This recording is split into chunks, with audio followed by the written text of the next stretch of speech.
Doctor, ¿cómo le va? Primero quiero agradecerle por aceptar conversar con Ecuador en directo y lo hemos invitado justamente para hablar de temas coyunturales, como el caso de los asesinatos que se están dando en este país. Hace pocos días fue asesinado el candidato a la presidencia de la República, Fernando Villavicencio. También hace varios meses fue asesinado Rubén Cherres. Pero resulta que todavía de estos asesinatos, doctor, hay poca información, se sabe poco, e incluso hay un caso como el de Rubén Cherres, que no sabemos nada. Decía el doctor Augusto Tandazo la semana anterior que Fiscalía a veces es supersónica en ciertos casos, y en ciertos casos que como que no le interesa mucho, se vuelve tortuga. ¿Qué criterio merece? Bienvenido. Gracias nuevamente, Jaime. A ver, hay también otro asesinato de hace pocos meses, que es el del alcalde de Manta. Exacto. Ya, de Intriago, que hay que ponerlo en análisis del comentario.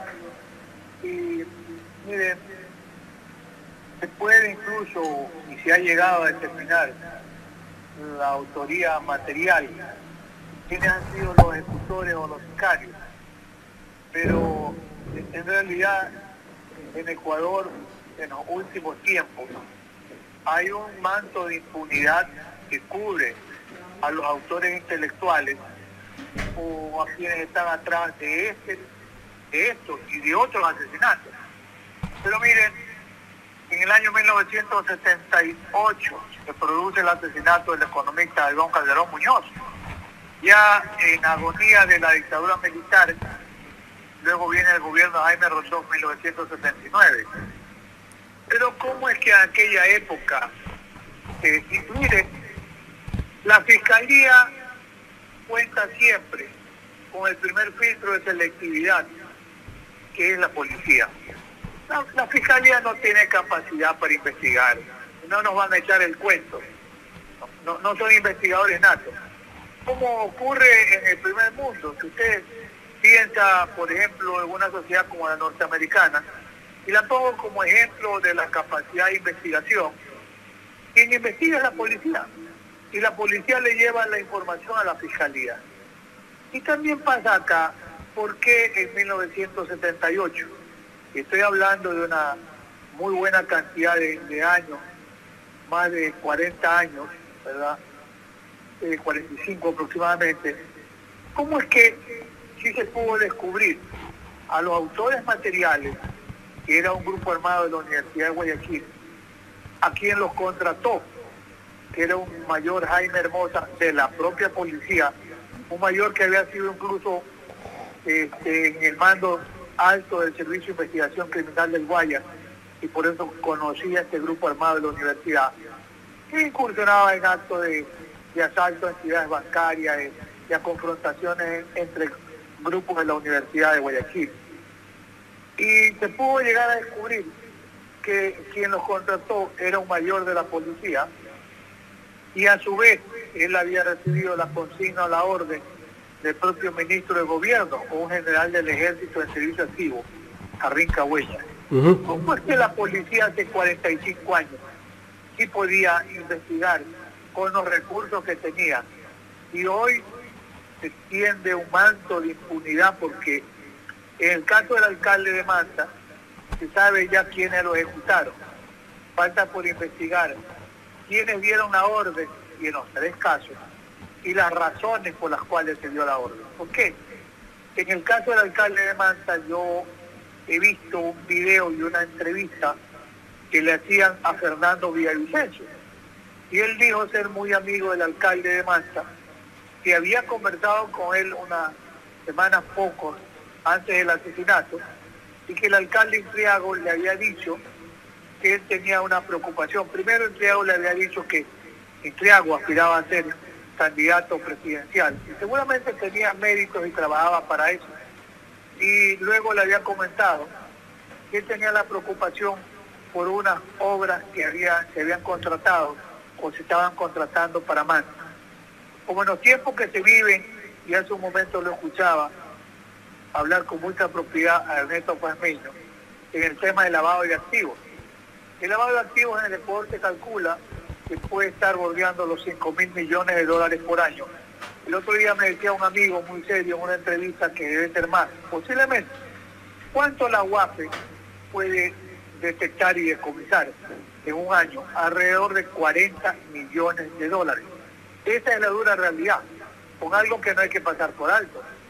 La UAPE es una dependencia del Ejecutivo, y el Ejecutivo la nombra, y a veces la UAPE también actúa con el carácter de selectividad. Persigue a ciertas personas y a otras deja de investigar. Pues no es un órgano en la actual estructura confiable, pero es el órgano que tendría que ver con la detección de dinero que podrían tener origen ilícito. ¿Por qué? Y en esto hay que ser claro. En Estados Unidos funciona una unidad, el FinCEN, que recibe el reporte de operaciones inusuales justificadas. No hace una alarma, no hace un escándalo, va a investigar el origen de los recursos. Si no hay motivo, pasa el tema. Pero hay una experiencia que ha pasado con Poli, preso en Estados Unidos, con bienes decomisados, que ha pasado con una serie de ecuatorianos que huyeron con recursos del Ecuador, que pretendieron blanquearlos en Estados Unidos. Y una vez que han hecho las inversiones, pues le han caído a los bienes, han sido privados de la libertad, han llegado a acuerdos de justicia negociada y han recibido condenas. Entonces, fíjense, sí funciona en determinados momentos, y pasa lo mismo en España con la investigación de lavado de activos, pero en Ecuador la UAPE se convierte en un instrumento también a veces de persecución política. Y en el tema de la policía, se sabe quiénes están detenidos en Manta, que serían los ejecutores materiales del asesinato del alcalde Triago. Pero hasta ahora la investigación llega hasta ahí. No se sabe quiénes los habrían contratado ni por qué se habría producido la muerte. Es lo que comentaba Villavicencio. Villavicencio decía que el alcalde de Manta le da manifestado que algunas obras estaban siendo financiadas con recursos que provenían de empresas, porque en los tiempos que se viven con las dificultades económicas, pueden llegar inversionistas que le dicen, oiga, si usted tiene esta obra, estoy pensando en ampliar un aeropuerto, una autopista, yo se la financio, pero yo no tengo dinero. No importa, nosotros ponemos el dinero. ¿Y cómo se van a cobrar? Bueno, con la tasa aeroportuaria, con lo que paga el peaje de los vehículos en grandes autopistas, es un gran negocio. Entonces ocurre que el municipio o el Estado a veces invierte nada, entrega la obra, y la obra es financiada por el inversionista. Hasta ahí parece que todo está muy bien. Según lo que expresaba el alcalde, y lo decía Fernando Villavicencio, él tenía ya la sospecha que ese dinero que le había sido, ya no sé si estaba ya contratado o por contratarse, era dinero que provenía del narcotráfico y que le preocupaba mucho. Yo no sé si ese es un tema interesante, ahí está y tendría que ser investigado. Esas grandes obras en Manta, ¿se contrataron o no? Los actuales están o no contratando, ¿sabes? Cuando alguien me pregunta, me dice, oiga, pero ¿cómo es que no sospechó? Le digo, porque el dinero está bancarizado, viene de un banco a veces extranjero, banco ecuatoriano, hay representantes legales, estudios jurídicos importantes que representan estas empresas de inversionistas, que en el fondo pueden ser una gran lavandería. Entonces, ese es un tema que ya hasta ahí llegó la investigación con los autores materiales. En el tema de Cherres hay una lectura diferente, porque Cherres estuvo muy de cerca en procesos de corrupción en el Ecuador, incluso en la información que daba en estos días Moscán. Él dice que en la explotación de los teléfonos de Cherres, por un lado, yo he escuchado también informaciones de quienes lo ejecutaron a Cherres, son las personas que lo habían llevado allá a Santa Elena, allá a Punta Blanca, sabían dónde estaba. En la madrugada Cherres habría hablado incluso con Hernán Luque el Lecaro. Todo eso está en los teléfonos. Entonces, ¿quién lo ejecutó a Cherres? Aparentemente los ejecutores materiales ya están identificados. ¿Quién dio la orden o los contrató? No se sabe. Las razones por las cuales se habría dado la orden para silenciarlo tampoco se sabe. Mire, no sé, todavía no tenemos una bola mágica para saber que si se va o no a identificar. En los tiempos que se viven no se llegan a determinar los autores intelectuales. Bastaría pensar en lo que pasó con el entrevistador de Coavisa, de Efraín Ruales. Se llegó hasta los ejecutores materiales y los intelectuales no. Con el caso del fiscal Edgar Escobar Zambrano, a fiscalito, que sabe, viene a ejecutar, ya está uno condenado a 34 años, el otro como es menor de edad, podrá estar hasta 8 años institucionalizado. Pero ahí se cortó el cordón umbilical. ¿Quiénes dieron la orden de matar al fiscal Edgar Escobar? No lo sabemos. Las razones tampoco. Lo mismo pasó con el fiscal de Durán. Es decir, vivimos un régimen de impunidad limitada para poder identificar a los autores intelectuales, los autores motores. Y en el tema de Fernando Villavicencio, hay que pensar que Fernando Villavicencio, como yo he dicho y reitero, era controversial en muchos temas, pero hacía también, y hay que admitirlo, nos guste o no, importantes denuncias que merecían ser investigadas, hasta aquellas que iban con los contratos petroleros que no solo son de gobiernos pasados, sino del actual gobierno, y donde estaba la relación de cierre de Hernán Luque y otras personas más directamente vinculadas al gobierno. Entonces, era parte de las denuncias que hacía Villavicencio. Pero hay algo que no puedo dejar de comentar. Para mí lo más importante en los últimos tiempos de la propuesta de Villavicencio fue tomar la ley de extinción de dominio, que fue aprobada de manera mutilada, porque como quedó la ley, esa ley de extinción de dominio, para los que no conocen, están obligados a saber, esa ley tenía como referencia un modelo de la UNOP de Naciones Unidas. Es una ley que se la aprobó y se la aplica en México, se la aplica en Argentina, se la aplica en Colombia, se la aplica en Brasil. En Ecuador el primer proyecto en el gobierno de Lenín Moreno era el ideal, y lo retomaba Villavicencio. Y sobre eso, ojo, ninguno de los 7 candidatos ha mencionado la necesidad de la ley de extinción de dominio, que es un buen mecanismo para el tema de la impunidad y el tema de la corrupción. Doctor. ¿Por qué? Porque no es una ley penal. Doctor, perdón que lo interrumpa, Carla Aro le saluda. Justamente tocando un poco lo que usted dice, ¿no? Y todo el entramado de corrupción que se escucha, que existe, que hay en este gobierno, y todo lo que se ha destapado en torno a todas estas muertes violentas, a estos sicariatos, incluso hasta magnicidio que hemos tenido. Al verse el presidente de la República, Guillermo Lasso, involucrado directa o indirectamente, él no puede abanderar una causa de lucha contra la verdad y contra la búsqueda de quiénes son los autores intelectuales y materiales de todos estos sucesos. ¿A quién le correspondería abanderar esa lucha para que el Ecuador sienta que realmente se va a hacer una investigación transparente? ¿A quién en este caso le correspondería eso? Bueno, en el caso de Villavicencio, por lo que se sabe, hay la colaboración del FBI, lo cual permite creer que puede haber una mejor investigación que en los otros casos. Porque, miren, el FBI no tiene ningún interés en el Ecuador ni en lo que pasa, pero puede ser la posibilidad histórica de poder determinar. Miren, están los teléfonos y ahí van apareciendo temas en esto último. No, en el tema de la credibilidad del presidente Lasso es muy difícil de admitirla. Solamente pensaríamos que nos echó el gran cuento de que iba a escanear toda la carga. Hasta ahora los escáneres, no sé si llegaron, no los utilizan, porque es gran negocio no controlar. Recordemos que ahí las mafias y el crimen organizado se mueven alrededor de 2 grandes temas. Primero, el tema del contrabando de armas, ingresan por la frontera con el Perú.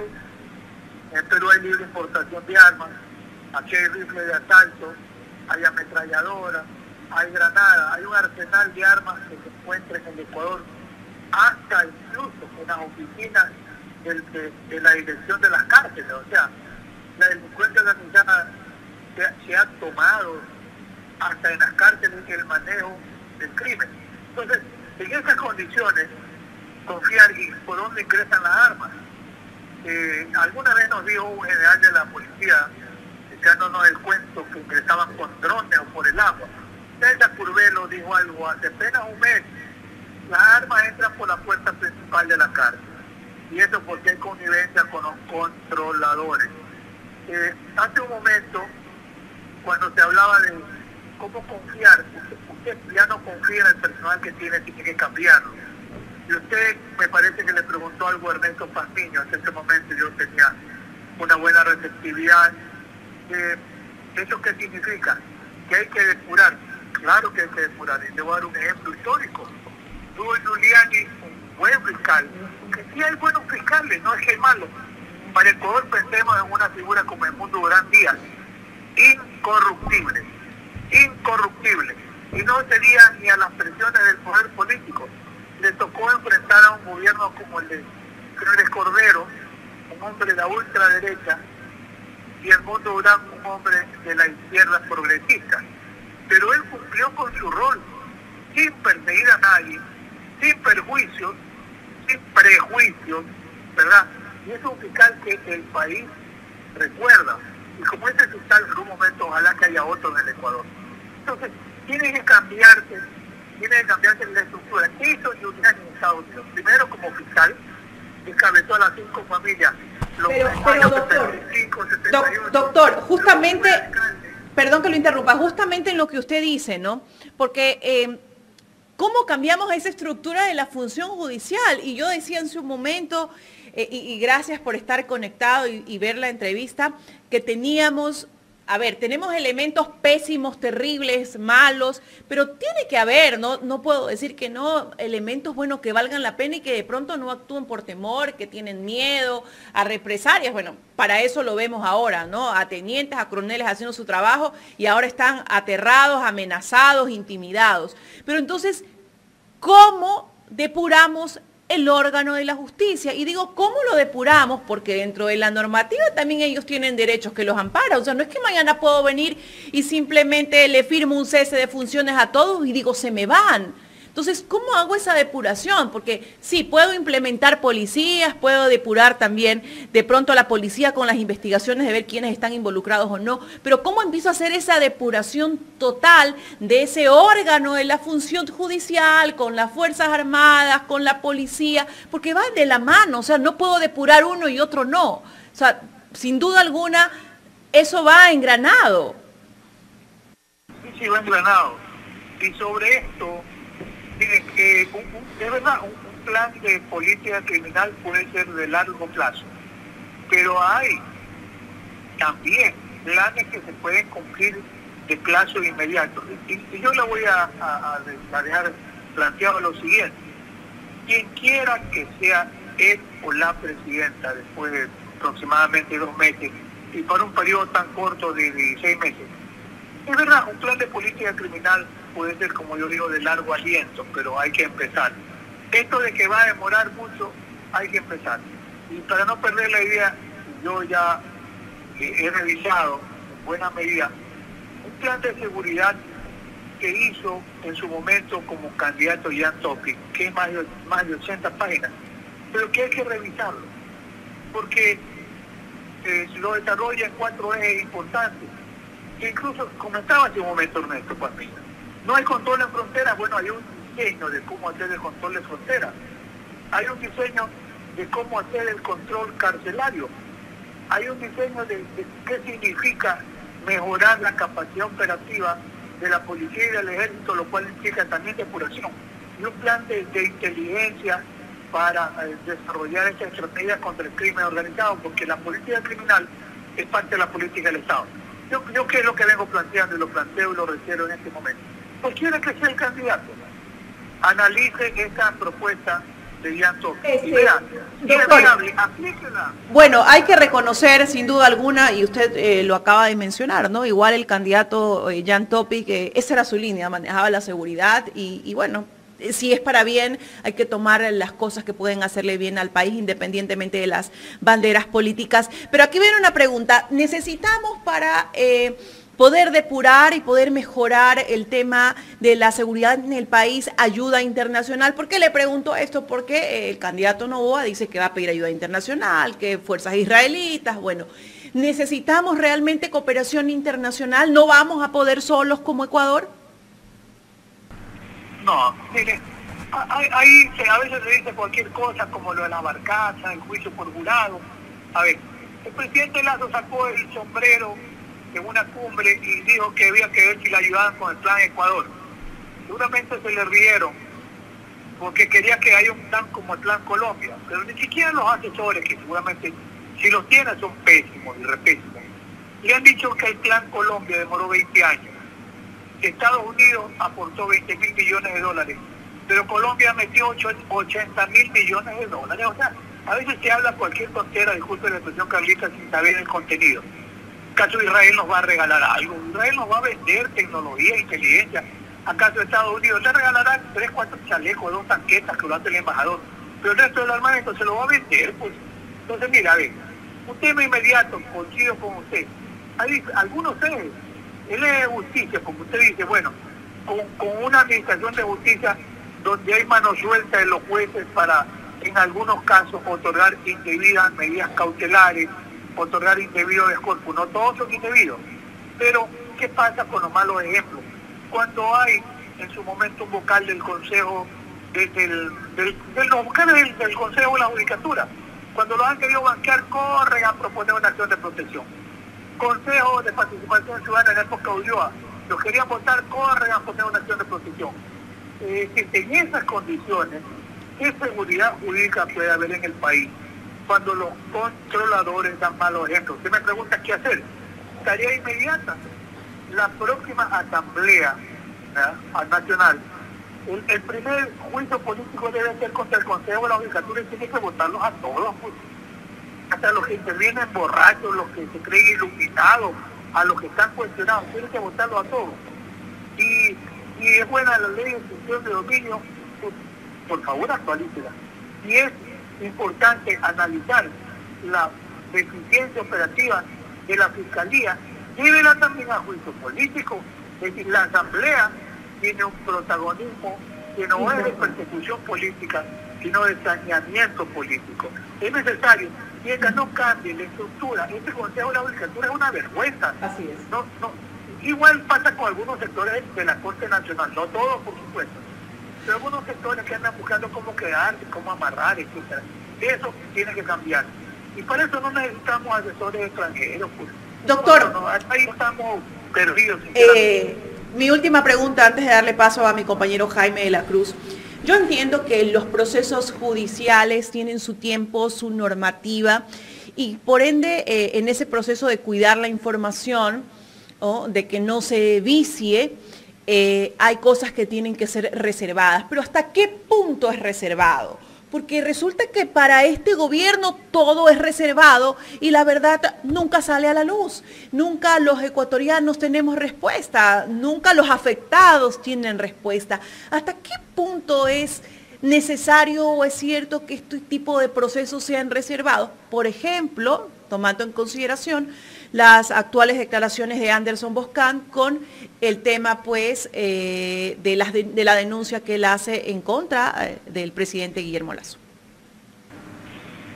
Bueno, mira, de acuerdo con la estructura del Código Orgánico Integral Penal, la parte procesal yo la conozco muy bien, porque yo soy uno de los coautores del Código de Procedimiento Penal del año 2000 con el doctor Durán Díaz y el doctor Walter Guerrero Iván. La reserva de la investigación tiene las dos finalidades siguientes. Primero, que una persona no esté en la palestra pública víctima del escarnio porque su nombre ya aparece en una investigación, cuando eso lo es una investigación. Eso parece razonable, ¿para qué? Para poder preservar el derecho a la honra, a la intimidad, al buen nombre. El otro tema importante es que la reserva de la investigación tiene el objetivo de que quienes están siendo investigados, en caso de delincuencia organizada, etcétera, no conozcan el tiempo oportuno de la investigación y no se den a la fuga.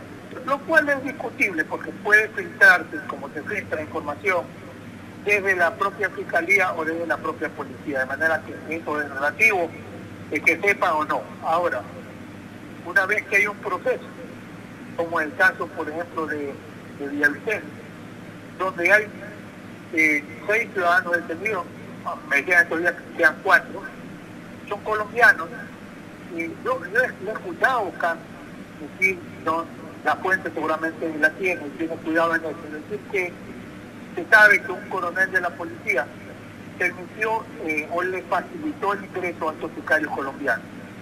Y además que a ellos les encuentran no solo con armamento de mucho poder, sino además con chalecos que fabrica el ejército ecuatoriano en su fábrica que se llama Santa Bárbara. Entonces, se ha pretendido que se le dé publicidad a esa información y allí la fiscalía no la quiere proporcionar. Así, a ver, en un caso de delincuencia organizada, parece razonable que ciertos actos se mantengan en reserva. ¿Para qué? Para que no se entorpezca la investigación, pero no todo, porque hay momentos incluso que se pide la asistencia penal internacional. Y voy a mencionar un caso. En el Ecuador, alguna vez viajó el fiscal general, Vaca Manceno, acompañado del actual fiscal general del Estado. Fueron a Brasil, conversaron con los directivos de Odebrecht, no sé qué consiguieron, es un top secret, pero luego cuando es procesado en Ecuador, el cancerbero del infierno, Concienciado Santos, si él tenía un acuerdo de cooperación, él tenía que haber sido condenado con la 10ª parte del mínimo, pero la fiscalía se abstuvo de acusarlo. Entonces, actúa en contra de la competencia y las facultades que tenía. Cuando las cuentas no son claras, el asunto no camina bien. Entonces, en principio le decía a la familia de Villavicencio que todo estaba bien, ahora se están quejando. Y no voy a caer en la trampa de circulares que quienes serán o no responsables. El hecho cierto es que Villavicencio no tuvo la protección que tenía que darle el Estado. Siendo un candidato de alto riesgo, más del 90% según he escuchado, a él se lo lleva al vehículo, no hay un policía del lado izquierdo, personal de seguridad, y a él lo matan desde el lado izquierdo, donde no había ningún tipo de control, no hubo un barrido en la calle, no se paralizó el tránsito cuando salió el candidato, nada. Se lo dejó en total indefensión. Yo no digo que sea un crimen de Estado, el Estado no ordenó que lo maten, pero el Estado tiene responsabilidad, seguro que sí, porque el Estado tiene que velar por la seguridad. Entonces yo no voy a caer en esa trampa de darle la culpa al vecino, pero ¿quién respondía por la seguridad de los candidatos? El Estado. Que había 3 anillos de seguridad, dice el general Salinas, pero eso ninguno funcionó. Alguna vez dijo el general Carrillo que él no confiaba en el mando de la policía porque eran unos traidores, ya no dice eso. Eso lo dijo para Canal 2 de manera que eso está grabado. Entonces, ¿quién ganó con la muerte de Villavicencio? No lo sé. Doctor. Pero que Villavicencio estuvo en situación de inseguridad, eso sí es muy cierto. Doctor, la semana pasada, el ex asambleísta Ricardo Vanegas hizo público lo que se podría presumir que dentro de el círculo de seguridad que rodeaba al ex candidato a la vicepresidencia Fernando Villavicencio, debe ser investigado. ¿Qué criterio merece esto, doctor? Aunque hay un casi que enfrentamiento entre Zurita y Ricardo Vanegas. A ver, Ricardo Vanegas pues ya por hoy es un político en servicio pasivo en términos de no estar en la asamblea, pero seguramente quiere seguir teniendo protagonismo. Y el ciudadano Zurita pues le llevó su cuarto de hora, ¿verdad?, con los cuestionamientos que también tiene, pero esto de que se pida que se investigue, pues no es ningún pecado mortal. Investíguese a todos. Ahora, la familia de Villavicencio ha hecho un comunicado donde respalda a Ricardo Vanegas y está pidiendo que él asuma esa investigación. Pero Ricardo Vanegas, que fue mi alumno también en el Instituto de Criminología, tampoco es un experto en criminalística, así tenga 4 cartones, yo soy anticartonero en eso. Saber de criminalística ya es otra cosa. Tampoco es él un experto investigador. Déjenos al FBI que investigue. No va a decir que Ricardo Vanegas es un mejor investigador que el FBI. Ahora, lo que pasa es que la familia lamentablemente cae en esa trampa, en ese torbellino de la especulación. ¿Por qué? Por las dudas que hay en la investigación, pero por supuesto que sí. Pero no, ni Ricardo Vanegas ni nadie más está calificado para apuntar con el dedo a la seguridad. A ver, él tenía su propia seguridad, investíguenla, pero por supuesto que la investiguen, sin especular. Porque por otro lado, dice Zurita, que Vanegas lo que busca es protagonismo político. La verdad es que no lo sé. Pero una investigación, cuando entra o llega al ámbito del escándalo, se diluye. Se pierde la objetividad y se pierde la seriedad. Bueno, yo creería que de parte y parte, Zurita también busca protagonismo. Incluso la candidata a vicepresidenta. Sí, por supuesto que sí. Porque ver ayer esa entrevista que le hicieron en Políticamente Correcto, casi que la candidata poco más quería tener más protagonismo que el mismo Zurita. Sí, yo vi la entrevista, un buen segmento. Además que tienen un problema interno, confluye con gente buena. Porque ahora tienen alrededor de 30 asambleístas.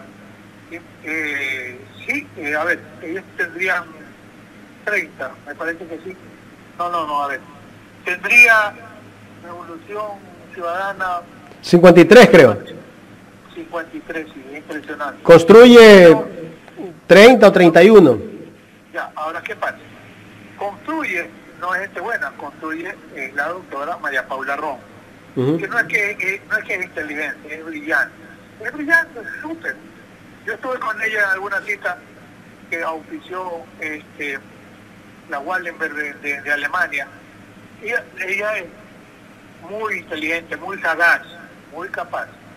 Ahora, si ella ha llamado a la gente de Construye, porque ella tiene el protagonismo político, sin duda que sí, más allá de los cuestionamientos que le han hecho en su momento con el reparto de los hospitales que siguen y lo demás. Pero es que María Paula Romo afila su artillería para el 2025, donde ella podría ser candidata presidencial y el binomio podría ser el general Carrillo. Esas son las fichas. Entonces ellos tienen un problema interno muy serio, porque María Paula Romo llama a los asambleístas. ¿Por qué? Habrá que ver que los asambleístas se van como Construye, los 30 o 32, parece que uno ya salió de ahí y se va con Sociedad Patriótica. O sea, para mí la confrontación interna, a pesar de lo que diga Zurita de que todo está bien, que se dan la mano, se echan besos volados, yo no estoy tan seguro de eso. María Paula Romo va a tener un gran poder político porque ya se prepara para una escalada mayor. Y probablemente hasta ahí llega la carrera política de Zurita y de la candidata a la vicepresidencia. Así es, doctor.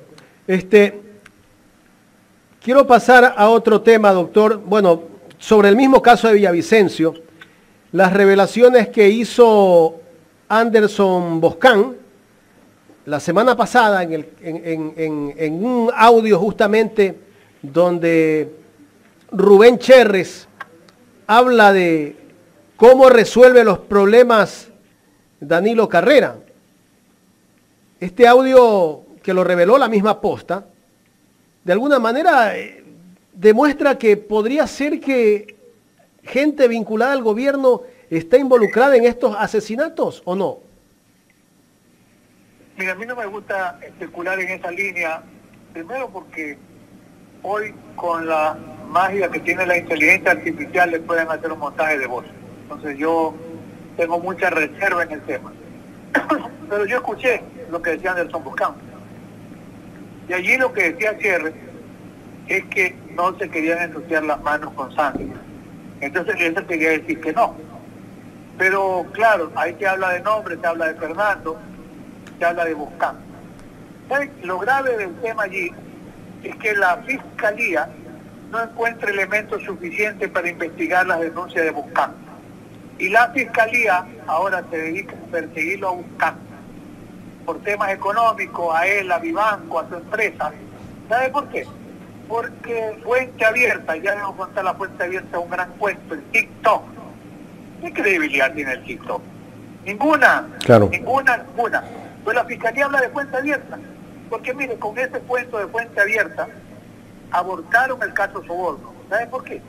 Porque un policía de apellido Fuentes, teniente, dice que en la madrugada no tenía nada que hacer, estaba viendo en internet, estaba viendo la señal de la cuenta de Twitter, y que ahí apareció un escándalo de corrupción, que él le dijo al comandante general, ya mi comandante, inmediatamente pongo en conocimiento de la Fiscalía.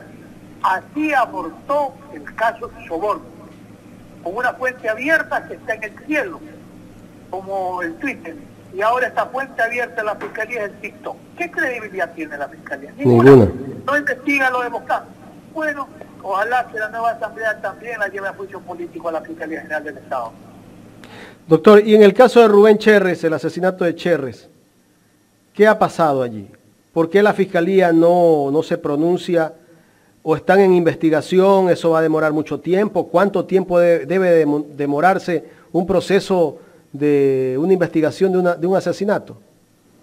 A ver, si fuera una investigación pura, sin que haya un proceso, porque hay que tener la idea clara, hay investigación que antes de un proceso. Hay el proceso que es la instrucción y luego la posibilidad de etapa intermedia, luego para ir a juicio. Pero si ya hay autores materiales que están detenidos, privados de la libertad, ya en ese momento ya no existe indagación reservada. Hay un proceso que es de conocimiento público. Entonces tiene que hacerse saber y conocer. Hay un tema clave ahí. Las grabaciones contenidas en algunos de los teléfonos celulares, porque lamentablemente ese día asesinado un amigo de Cherres que estuvo el día equivocado, a la hora equivocada, le iba llevando una comida. La compañera de Cherres, una señorita que lo acompañaba esos días, sentimental, el pobre guardián que tenía un teléfono de alta gama, también parece ser que Cherres se lo entregaba a él y el propio Cherres. ¿Hay material o insumos? Claro, que deben ser explotados, sí, el contenido de los teléfonos. Y sobre eso hay que transparentar la información. Lo que pasa es que allí tampoco, al parecer, la familia de Cherres tiene ningún interés, por lo menos no lo conozco, como para que hubiese un abogado que esté presente en la explotación de los teléfonos. Porque no sabemos qué vaya a revelar, porque puede aparecer una voz parecida a la de cualquier persona, pero hoy ya se puede confrontar con un banco de datos de la voz. Si esa voz corresponde o ha sido trucada, hay que ver si también el contenido, quién responde por la cadena de custodia.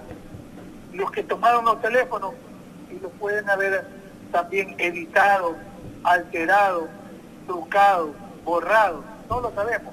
Si la cadena de custodia está en manos de la propia Fiscalía o elementos de la policía que no resultan confiables, entonces tenemos esa gravísima dificultad de que el asunto no camine, se siga pensando que hay que seguir investigando y jamás se pueda llegar a determinar quiénes tenían real interés en hacerlo desaparecer a Cherres y las causas de su desaparición.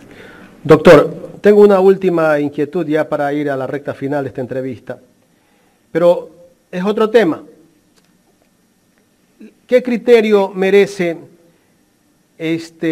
sobre el pronunciamiento de la justicia brasileña en el caso del ex vicepresidente Jorge Glass, que anuló totalmente las pruebas por la cual fue juzgado acá en nuestro país? A ver, Odebrecht es, como yo digo, el quinto jinete del apocalipsis. La corrupción, sigue eso Odebrecht. Miren, en Brasil, Odebrecht fue condenado por el sistema norteamericano a pagar un acuerdo reparatorio de 2.600 millones de dólares por haber utilizado bancos norteamericanos para lavar dinero que tenían como destino actos de corrupción. En Brasil, con la ley de extinción de dominio y la ley de independencia, Odebrecht, OAS y Andrade Gutiérrez, las grandes constructores y otras más, han sido condenados por evasiones tributarias, por sobreprecio en obra, etcétera, a un acuerdo reparatorio de 6.000 millones de dólares. Para eso sirve una ley de extinción de dominio.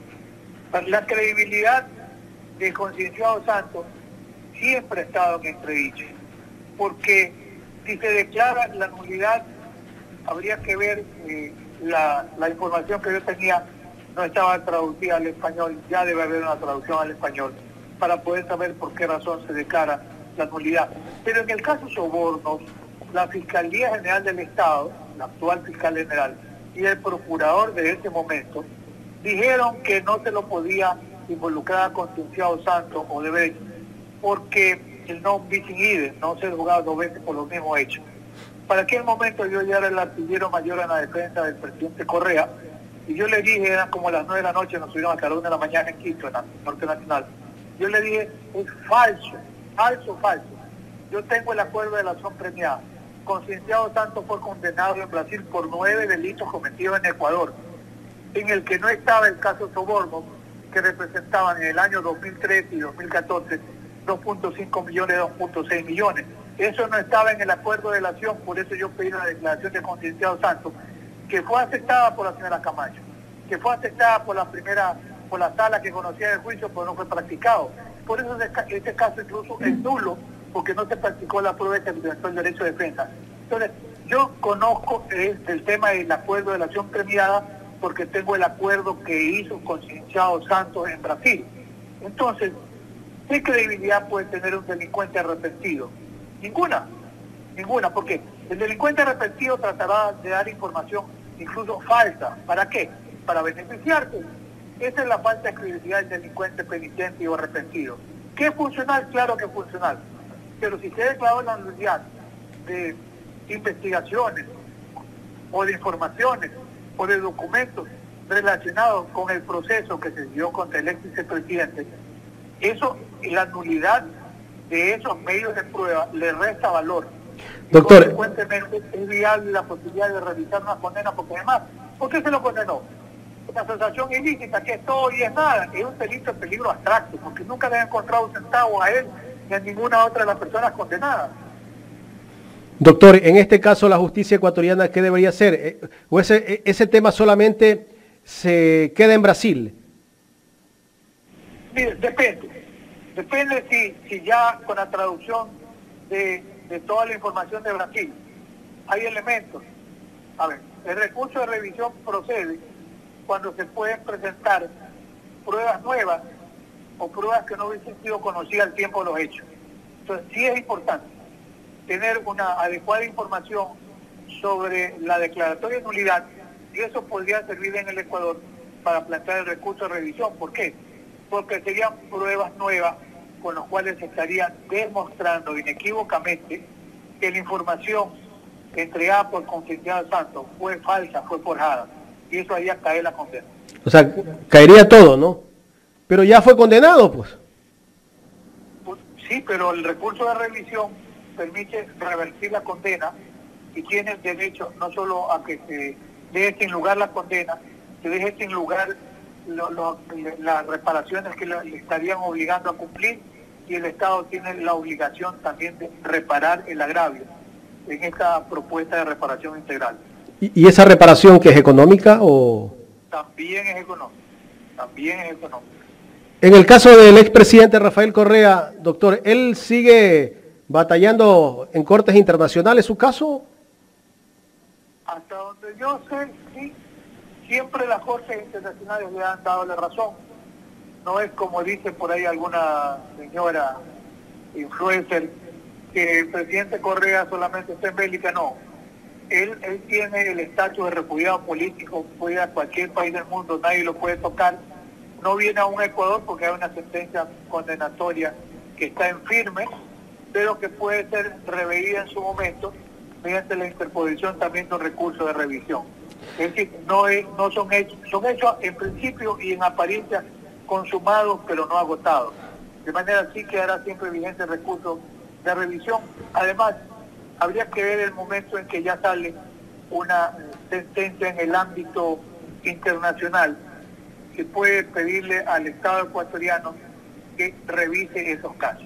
Es posible, todavía no sale una sentencia en ese sentido. ¿Cómo quedan esos jueces que sentenciaron a Correa y a Glass?